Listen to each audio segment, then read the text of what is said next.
പണ്ട് പണ്ട് അങ്ങ് ദൂരെ ഒരു കാട്ടിൽ ഒരുപാട് എലികൾ ഒരു മരത്തിനടിയിൽ താമസിച്ചിരുന്നു. അവരുടെ മരത്തിന് സമീപമായി ഒരു കുളവും ഉണ്ടായിരുന്നു.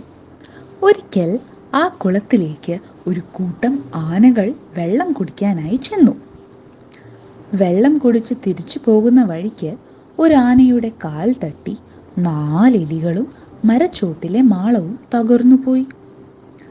ബാക്കി ദുഃഖിതരായ എലികൾ എലി മഹാരാജാവിൻ്റെ അടുത്ത് സങ്കടമുണർത്തിച്ചു. എലി രാജാവ് ആനകളോടായി പറഞ്ഞു, ഞങ്ങളും നിങ്ങളെപ്പോലെ തന്നെ ജീവികളാണ്. ഈ മണ്ണും ഭൂമിയും ഞങ്ങൾക്കും കൂടി അവകാശപ്പെട്ടതാണ്. അതിനാൽ നിങ്ങൾ മറ്റൊരു വഴി കുളത്തിലേക്ക് പോകാൻ കണ്ടെത്തണം. ആനകളാട്ടെ തലയാട്ടി സമ്മതിച്ചു. പിന്നീട് അവർ മറ്റൊരു വഴി സ്വീകരിച്ചു. അങ്ങനെ എലികൾ രക്ഷപ്പെട്ടു.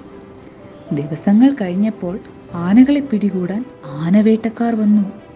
അവരുണ്ടാക്കിയ വലയിനകത്ത് ഒരുപാട് ആനകൾ കുടുങ്ങി.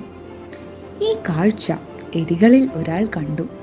കണ്ട എലി തൻ്റെ കൂട്ടുകാരോടെല്ലാം ഈ കാര്യം പറഞ്ഞു. അവർ എല്ലാവരും ഒത്തൊരുമിച്ച് വന്ന് വലകൾ കടിച്ചു മുറിച്ചു.